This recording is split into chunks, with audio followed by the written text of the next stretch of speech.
Hey everybody, Chad here. In this video, we're going to talk about how to influence our subconscious mind. Okay, so I'm in Thailand. I'm in the resort here. It's kind of warm in here right now as I turn off the air. That way I don't have the air kind of picks up the background noise just for the mic on the camera and stuff like that. But anyway, let's get rocking and rolling. How to influence our subconscious mind. And of course, this is going to be related to all of our talks on law of attraction, how to achieve what we want. And when we talk about the key of the law of attraction, the key, there's two keys. The key to a law of attraction is knowing what you want, focusing on one thing at a time, not 20 things, okay? The second thing is an imagination, okay?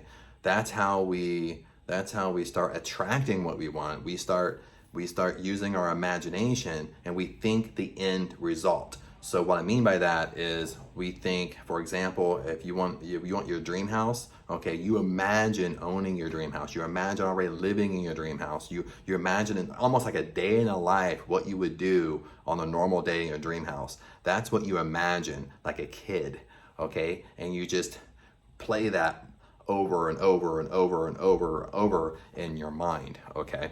Now, relating that to how do we influence our subconscious mind? Okay, it goes hand in hand, but that's what we're trying to do. We're trying to influence our subconscious mind and using our imagination to influence it.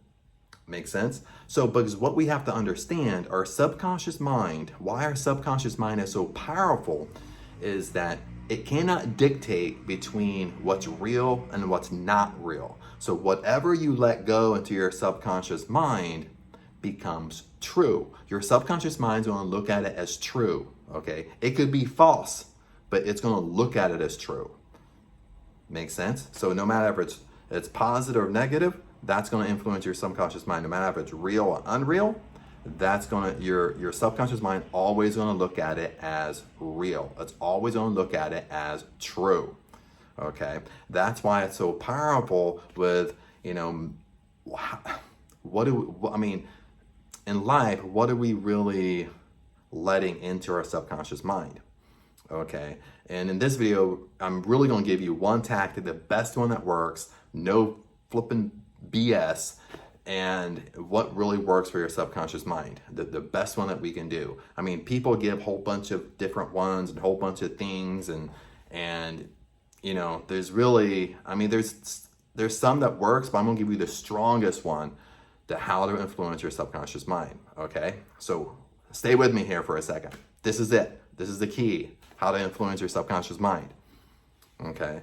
And what we're letting garbage into our subconscious mind at the same time. So at the same time, most of us are going to have to break some habits, okay, in order to influence our subconscious mind, in order to influence what we want to happen in our life, okay? So when I give you the exercise, you're going to know what I'm saying. Okay, so let's get rocking and rolling. What's the exercise?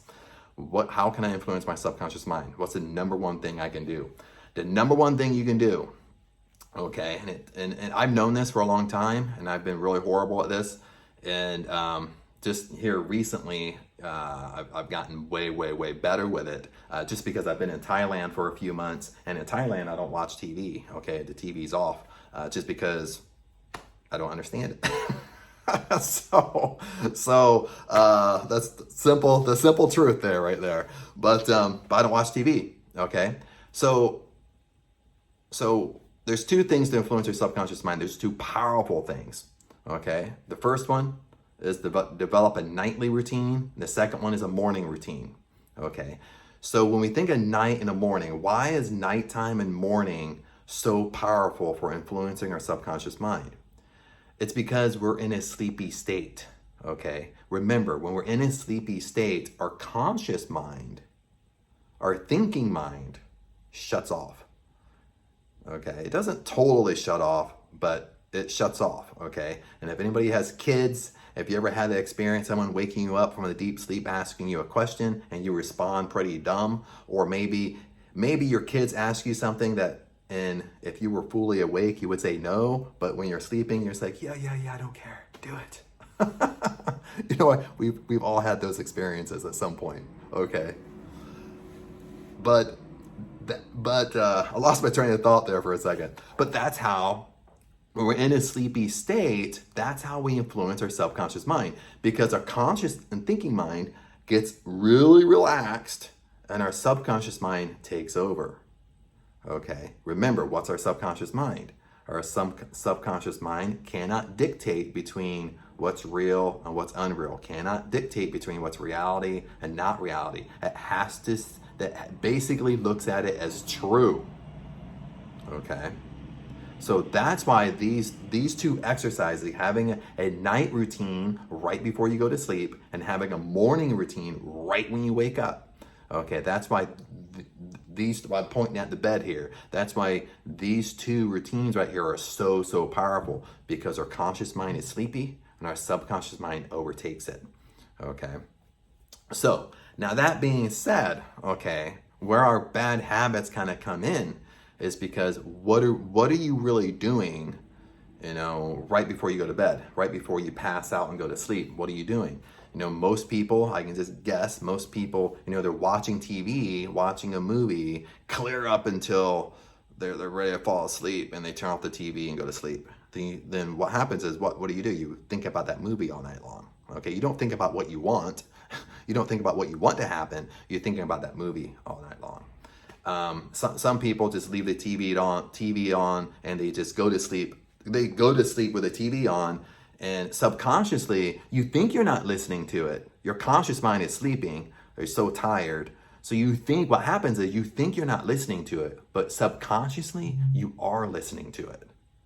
Make sense? Remember what I say. Your conscious mind goes to sleep. Your subconscious mind overtakes. So when you think you have that TV on going while you're sleeping, you think you're not listening to it. You think it doesn't affect you, but it does, because your subconscious mind is listening to it.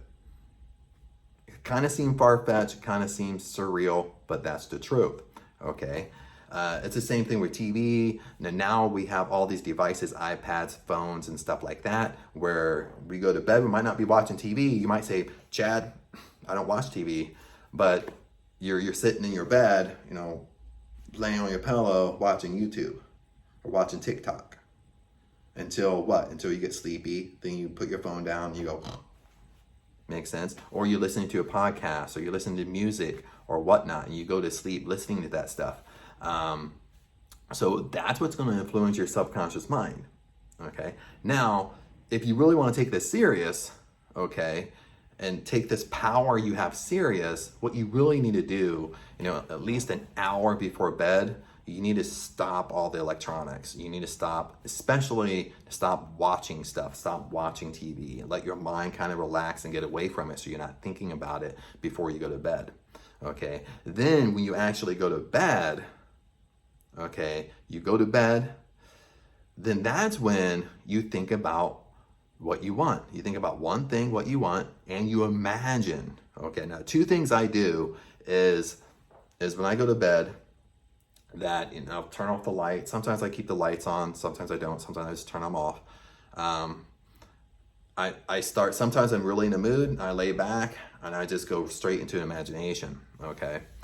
Other times I lay back and I'm basically saying out loud, or to myself, I'm saying affirmations that relate to what I want. So I'm kind of using affirmations that kind of get myself in the mood, get myself into a sense of gratitude. Then that kind of puts me in a mood, and then I go into imagination. Then I stay in imagination until I fall asleep. Okay. And I do the same thing when I wake up. Right when I wake up, I don't jump out of bed. Right when I wake up, I might lay there, keep my eyes closed, say my affirmations, go into imagination for 5 or 10 minutes, then I'll finally get up. And what I found was some kind of unique things that start happening. That, for one, I start finding is when you have nights that you just don't sleep through the whole night, maybe you toss and turn, you wake up a few times, that what starts happening when you stay consistent with it, that even for 1 week, even if you do this for 1 week and you do it consistently for 1 week, even at the end of the week, you're going to start finding that, I wake up in the middle of the night and I'm just thinking about what I want. Then I go back to sleep. You start finding that. You start finding that it gets easier and easier, okay? Like now I'm kind of at the point, seriously, like even if I sit back and I shut my eyes, I immediately go into, it's such a relaxed state. I immediately go into imagination of what I want because I've done it so much as a sleep routine that it becomes easier and easier. And what made me think about this is because I was reading, I'm gonna butcher her name.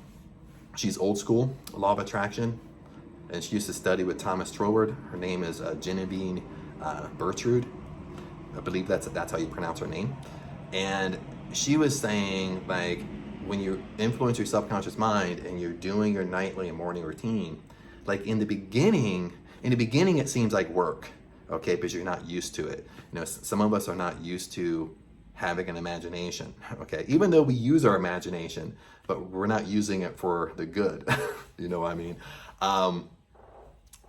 But what she was saying, it's not until you get to that point where it doesn't take work, okay? You're not trying to force it, okay? Like in the beginning, it might seem like you're trying to force it because you're not used to it. So when you lay down, you're not in the mood to imagine, you're saying your affirmations to get you in a mood, you're really trying to kind of force the imagination to go. And that might be how you feel like in the beginning. It's more kind of a force, okay? But stay with it, okay? And what she was saying is in the beginning, you kind of feel that way. But then when you do it so much, and even for 1 week, in this example, you get to a point where your whole body relaxes. You start just believing it, and it becomes natural. You just naturally start thinking about it. Okay, you're not trying to force it. You're not trying to force your imagination. You're not trying to force yourself to think about it. It just becomes natural. That's what you're naturally thinking about. So, and how she was putting it, and when you kind of get to that stage where you're just naturally thinking about it, it's not forced, it's more of a natural occurrence, then that's when the law of attraction, that's when things start to speed up. Because you're just kind of, you're just kind of letting go of it a little bit. Which, that I've experienced that where it's like now, when I lay down, close my eyes, I go straight into imagination. I just go straight into thinking about what I want, and I kind of rehearse, what it would feel like being in that moment. So those are some things that I have experienced, but like I said, in the beginning, it might not feel that way. So it might feel like a little bit of work, but trust me, even if you do this for 1 week, by the end of that week, you're going to start feeling, it's weird, you're going to start feeling a little bit more relaxed with it, a little bit more, you're just naturally thinking about it. It's just a natural process. That's naturally what's going to happen. And when you start hitting that state, that's when things are going to speed up. That's when things, the universe is going to start putting things, rearranging things in order for you to get what you want. But anyway, that's kind of exercises I've done. But anyway, that's really how you influence your subconscious mind. Now you can do, different things throughout the day. And sometimes I'll do different things throughout the day. I have my gratitude pad. I have my verbal affirmations. Lots of times I'll throw in a 5 or 10 minute meditation sometime throughout the day. One thing I want to give to you that Genevieve Bertrude would do also is, now what she would do that stuff, but what she would do is, which I haven't done yet, but what she would do when she would do her nightly and morning routine, she would actually get up and once a day, she would actually write out, like on paper, everything that she imagined.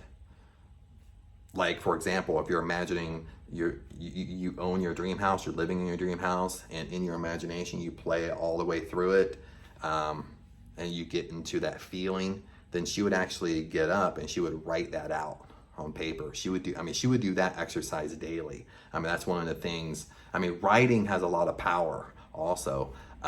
So I haven't really done that yet. I'll do my verbal affirmations. I have my gratitude pad, like you write down 10 things you're grateful for. Then I'll do my 5 or 10 minute meditation that I sit down sometimes around 3, 4, 5 o'clock. I'll sit down, get really quiet, and I imagine what I want, go into imagination. And but I haven't really sat down and really wrote out like in story form, my imagination. So I do want to actually, I might do that today. That's one thing that what she would do.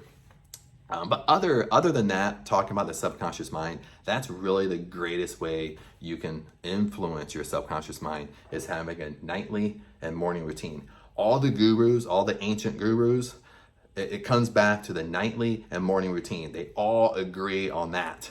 Makes sense? All the other exercises you can do throughout the day, people, go back and forth on a little bit, but one thing that everybody, all the ancient gurus talk about, the one thing they agree upon is a nightly and morning routine. That's the best way to influence your subconscious mind, because you're sleepy. And when you're sleepy, your conscious mind shuts off, your subconscious mind takes over. So that being said, my friends, that's how you influence your subconscious mind. Hopefully that helped. I know I kind of rambled for like 15, 16 minutes, but all this is good information in my opinion. So it's only my opinion, of course. But anyway, I'll see you in the next video.